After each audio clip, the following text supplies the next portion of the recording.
originally in Spanish, 2019. Okay, good. Moving on with the solar system. The next planet is Saturn. Okay, focusing only on the physical aspects, the way things are, leaving behind the esoteric meanings that the Cabal have attached to it, although some aspects do make sense. Saturn was not always in that orbit. In fact, more than or up to 12,500 years ago, it was closer to the Earth to the extent that it could be seen with your eyes, without instrumentation. It was only second in size in the firmament to Tiamat, because there was no moon, and Tiamat served as a night illumination guide for nocturnal animals, insects, and critters, as a great mirror of the sun, also known by some as Phaethon, although that name was later used for the planet Alpha Centauri A, Alphrata now. At that time, contrary to popular belief, Saturn did not contain or have its rings, although it did retain its color, the same as today. With the destruction of Tiamat, the whole order and balance of the solar system was affected, to catastrophic levels for most of the planets. Earth and Venus suffered flooding from the waters of Tiamat, which today are mostly the asteroid belt, which in itself is composed of dirty ice full of rocks and dirt, the waters of Tiamat. Venus has also suffered deluge like the Earth for the same phenomenon or reason. And why not Mars? Where was it? Mars was where it is now, with the influence of Jupiter's gravitation, and it suffered an almost total devastation of its surface, from which it has not yet recovered.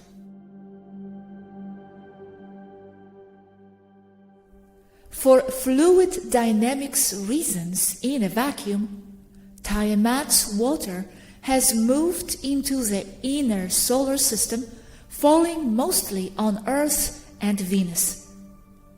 During the devastation of the solar system in general, the orbits of the planets have changed. It is worth mentioning that it is not a system that circles the sun, but rather follows it from behind in a spiral as it travels through space at high speed. If it doesn't separate from other constellations, it is only because they are also traveling at high speed, equally, but not perfectly in the same direction.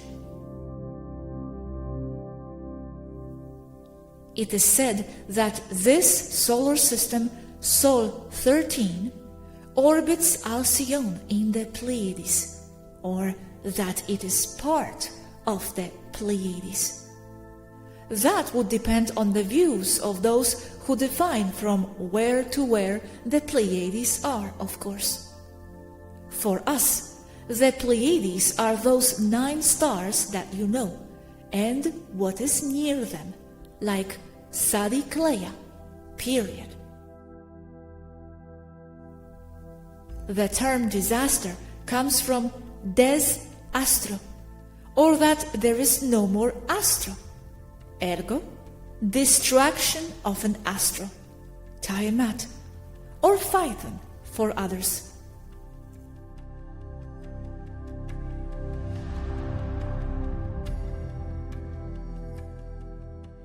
During the reorganization of the solar system caused by the absence of a large mass gravity at its center, Tiamat, Saturn captured a large part of debris or material from Tiamat. the larger parts fell into its interior, as happened with or in the case of Jupiter. Other parts became its smaller moons. And Saturn's rings have been formed from the debris of Tiamat. They have taken that shape at the equator by dynamics of gravity energies, the equatorial point being the center of equilibrium or least gravitational influence of Saturn's energetic toroid, reaching a balance between centrifugal and centripetal forces, holding them more or less uniformly in the same place. Awaiting comment. Thank you, Swaruu. So on Saturn, there is bad energy produced by the black goo, and Jupiter also receives some of the negative black goo. And the rings of Saturn then have no function? Yes, just that in the case of all the other planets, they do not have Van Allen bands or imposed 3D matrix that hold the invasive black goo in a low vibrational state. They have influence, yes, but the high 5D frequency does tend to heal those low vibrations. You also have to consider the scale of the other planets, which makes it not or not so much interfering with them because of the size of the dose. It depends on what or how you define function. They do not serve a function for the planet itself. It depends on who uses them, as we will see below.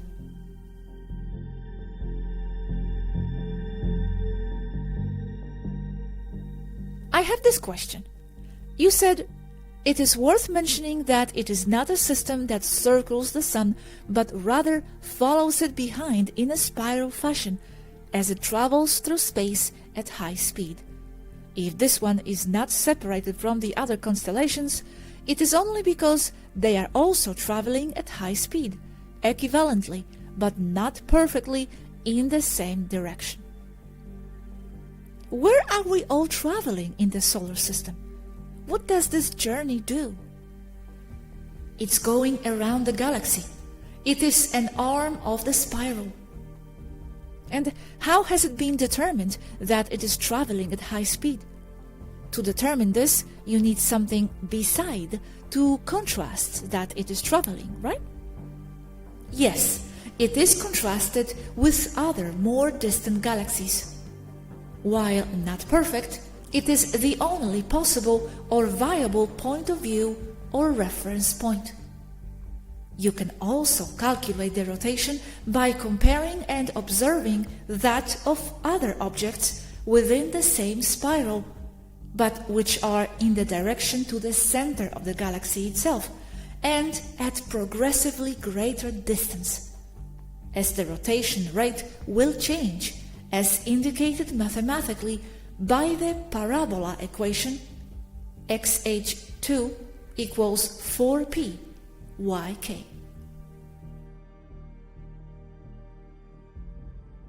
Thank you. And you said it's going around the galaxy. It's an arm of the spiral. Why is it going around?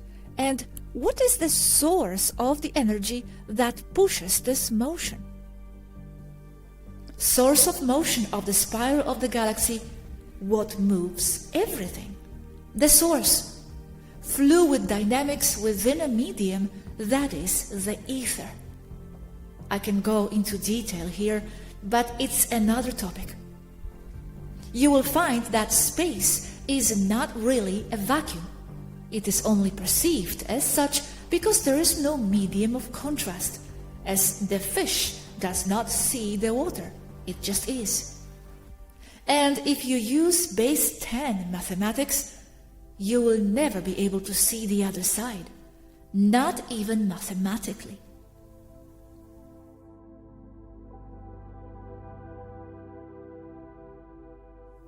Continuing with the Saturn. The Cabal has placed esoteric values on Saturn because its moons, unlike those of Jupiter, jealously guarded by the Charistus, have been used and continue to be used as bases for countless races. They contain interstellar ship relay stations, colonies, large cities of something like 80 races. The area, until relatively recently, was dominated by regressive Sauroid Draconian, not Alpha Draconian, base races. Wow, the moons? Yes, because Saturn itself has no surface. It only increases in density progressively as you descend in the atmosphere. Saturn itself contains a lot of air-based fauna and flora, as do Jupiter, Uranus, and Neptune alike, often sharing the same species on all the gaseous planets. Unlike Jupiter, Saturn does not contain a major high-density civilization. Only higher up it contains beings of light, as I have already said, with a high degree of spiritual evolution, which is hardly identified with having a specific place in the galaxy or space.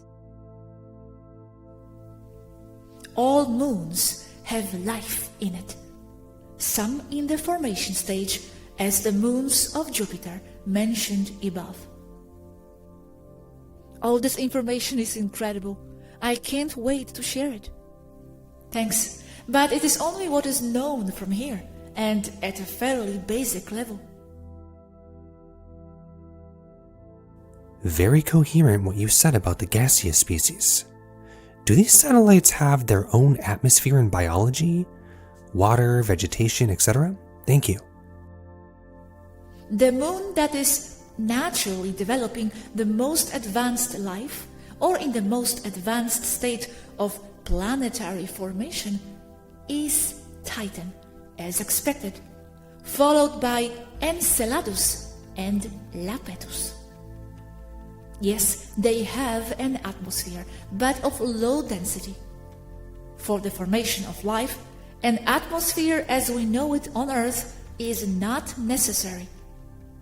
Biology and/or life does not meet the same requirements everywhere. Since the problem of negative Sauroid races dominating the area has been removed, Saturn and its moons have become a rather peaceful place, dominated by positive and Federation races. They have large bases and colonies on their moons, as I have already said. For energy and material sustenance, the rings of Saturn are mined. There are advanced mining teams working there all the time, taking materials such as essential metals, like gold mainly. As a resupply site for spacecraft of all kinds, it is common to find large spherical biosphere spacecraft orbiting the area, either temporarily or transiently. These ships have been observed from Earth, giving rise to speculation, as they have no scientifically terrestrially acceptable explanation for what they see there, including the detection of huge mining devices in operation. Why are the races so interested in gold? Because of the characteristics of the material, especially conductive. I've read that it has life-extending properties for some races. That's right. Gold is very scarce and valuable for all races. It has electric transmission and piezoelectric superconduction capabilities at ambient temperatures that are not easily matched. The internal wiring of ships, including these, is solid gold. Monoatomic gold, yet another topic. It has more to do with frequencies than with chemical composition of the material. We also have solar sails, by human name, made of gold cloth. They would cost billions of dollars if they were terrestrial.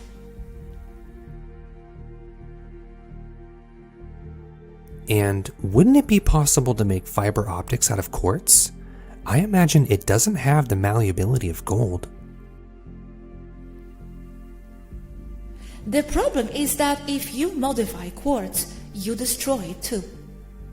In theory, yes, because you can melt it and give it another shape, removing the impurities. The problem with that is that fiber optics is very backward technology, because if you can melt the quartz, you can also use other, more advanced methods for data transmission. So, roughly speaking, I think that would be the Saturn topic. Questions? Did humans get some of those moons or Saturn with the SSP? Yes, good question. But they have been taken there by the reptilians. Since Saturn or the Saturn region was no longer under negative control, Saturn has been taken or idealized in the secret societies. Important to mention that. Saturn is taken as the controlling base of the matrix. In part, that was true, but the area is no longer under Swaruu control. At what time was Saturn under negative control? Which years? Until 2012. Since about 10,000 years ago. The last great battle was against a large negative Swaruu cube that served as a base and distribution center for merchandise, human flesh, and slaves. Cube represented in the Star Trek saga as the Borg cube. Notice how they tell you everything behind your back. Notice how a cube has 6 sides. The famous Saturn cube is a myth. The planet itself is a toroid, like any other. That is matrix disinformation, based on the pixelation of the images that are also heavily edited to erase the large polar openings that every planet has, and that are especially prominent and large in large gaseous planets. So they did consider Saturn as their god. But was the reason simply because, as you said before, in their dualistic mind they were looking for something opposite to Jupiter? Or were there other reasons why they chose Saturn? Yes, Jupiter and Saturn are opposites in the minds of secret societies obsessed with duality and balance. Jupiter being the king, Christ, Christus. Saturn, Satan, king of darkness, the horned astro, rings. I emphasize how they have not thrown Jupiter into all this, as if appropriating it, being the most imposing planet of all. Thank you. Very interesting and coherent. Do you know approximately what dimensions that cube was and if it was totally destroyed? Thanks. The cube was destroyed, and those who were alive there were released and sent to healing stations. The cube was about 5 kilometers each side. Wow. One question, Swaruu. At the beginning of today's explanation, you said the following: focusing only on the physical aspects, the way that things are, leaving behind the esoteric meanings that the Cabal have attached to it, although some aspects do make sense. What do you mean by, although some aspects do make sense? I think you have already said something about this, right? Yes, I mean what I have explained above. I mean that it is not the planet itself that has intrinsically evil or negative value or properties. That's not right. That's just a value interpretation, pinned by secret societies on a planet. What does hold certain truth to it is that it did have regressive bases that controlled the Earth matrix in many ways. Does it have anything to do with the black cubes of the Jews? Yes, of course. Cube as geometric representation of 666. Saturn by the controlling cube, already destroyed. But as I said, and contrary to the other matrix researchers, Saturn as a planet itself does not contain cubes at its poles. The planet is full of cubes like that. It is representation of solar worship, Atonism. What few people know is that solar worship or Atonism has its logical counterpart. Saturn contains no cubes. Black sun worship, represented by the Nazi swastika, among other things. And it is this black sun that those of the three-horned religion, Judaism, Catholicism, Islam, worship. I mean cubes as part of their very structure of the planet, because in itself we can extend this to the Jupiter monolith, Stanley Kubrick, 2001 Space Odyssey, that does exist. And that opens up a whole new can of worms. It's something else though. It's not a cube, it's rectangle.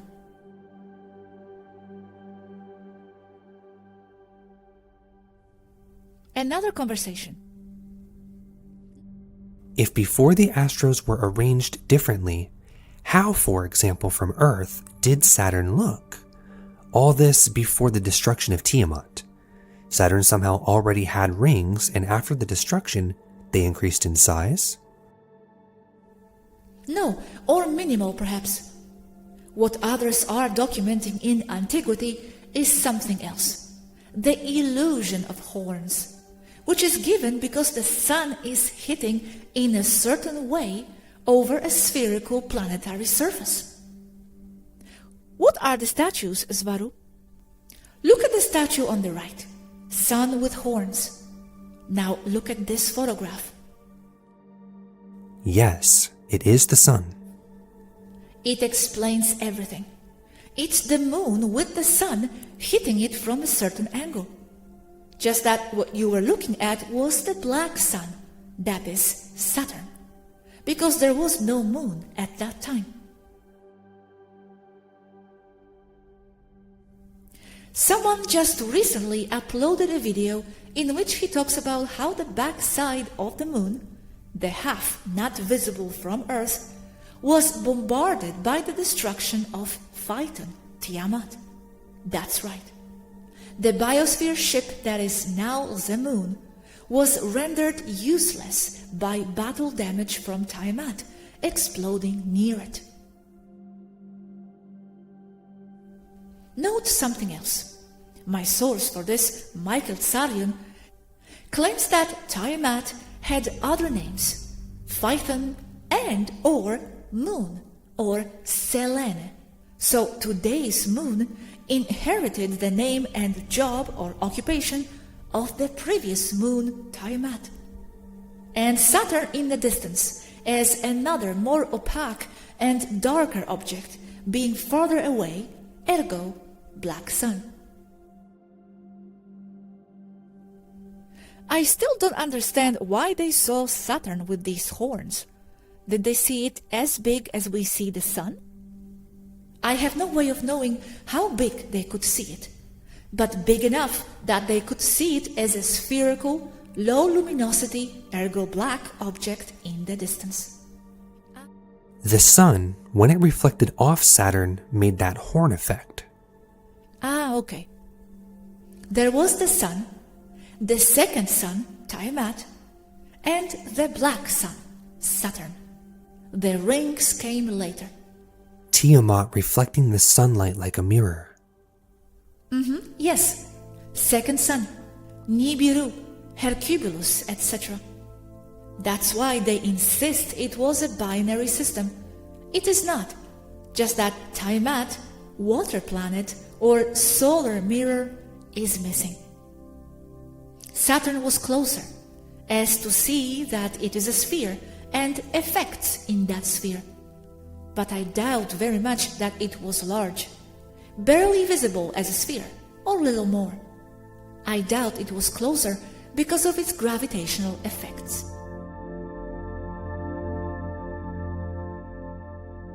Another conversation. Is Saturn a positive entity or not so much? Within duality, of course. It is under Federation control.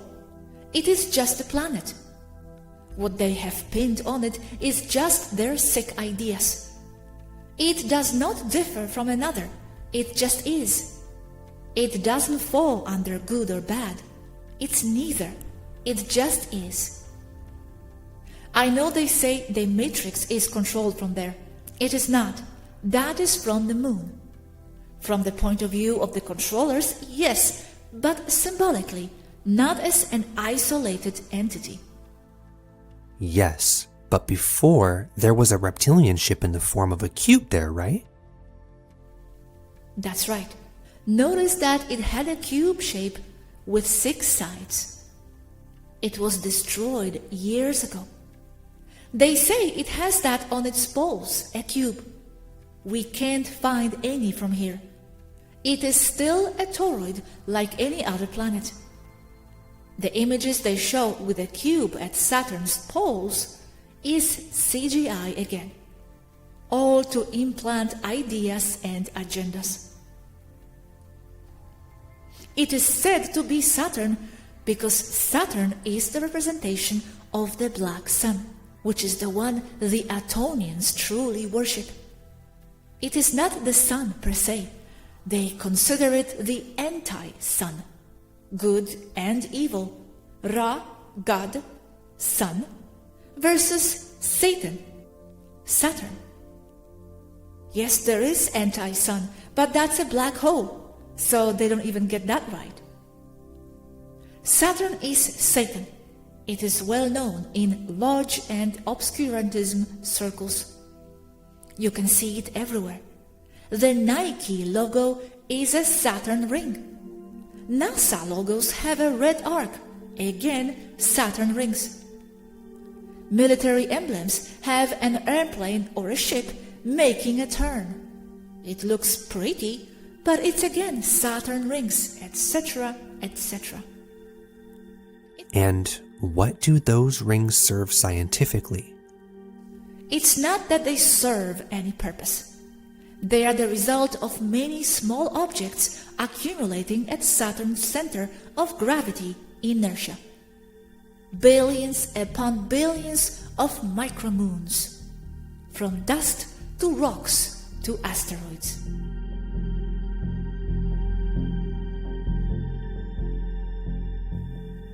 Another conversation. Saturn is full of portals. Portals leading to worlds and archon dimensions, reptilian and Mitrain, among countless negative or regressive beings and races. It is not the planet's fault. But the negative cabal from the lower layers, like the Freemasons, to the highest of the Draconian High Command, consider Saturn as their god. He is untouchable to them. They will defend him with the greatest fanaticism you can imagine. That's why so much black cube, because they represent Saturn and its portals. As I told you yesterday, they come out in the form of rectangles, and they get represented as a cube for them, because a cube is 6 by 6 by 6. That's why the number of the devil is 666. That's why the Nazis wore black, the Gestapo, because they are priests of the cult and brotherhood of Saturn, Satan. That is why Darth Vader wears black, being the dark side of the Force, and speaks through a triangle in front of his face. Triangle that goes back to ancient Egypt with the constellation of Triangulum, as I told you before. That's why the judges in court wear black. That's why people graduate in black with a ridiculous square black hat on their heads. That's why in Mecca, a black cube is worshipped, with people circling around it, simulating the rings of Saturn. It is absolute fanaticism towards Saturn, therefore dangerous.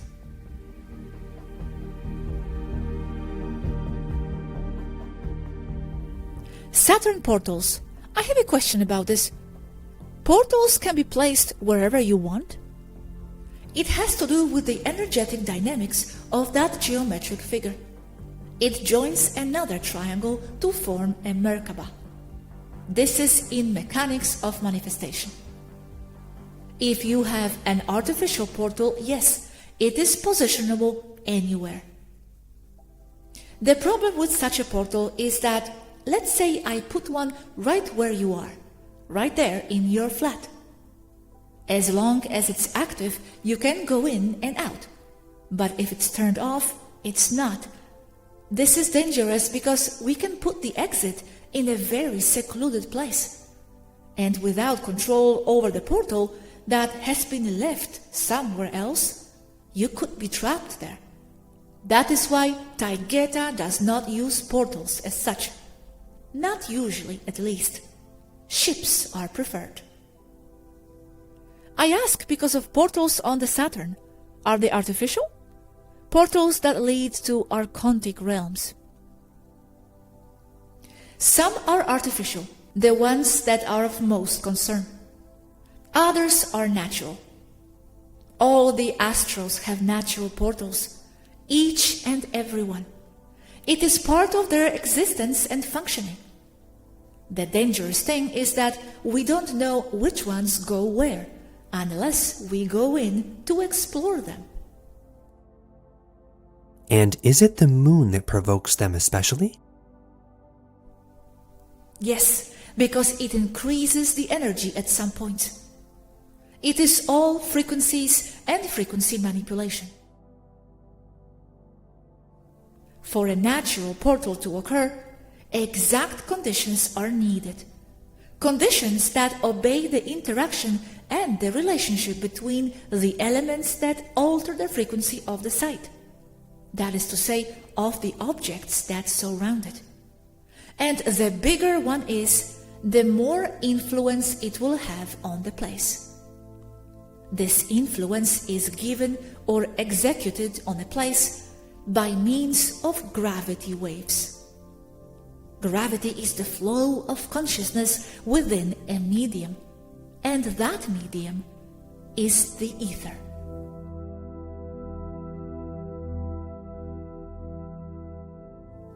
Many natural portals open only once and never return, the result of something apparently fortuitous. The coincidence of the conjunction of gravitational energies in that exact place occurs.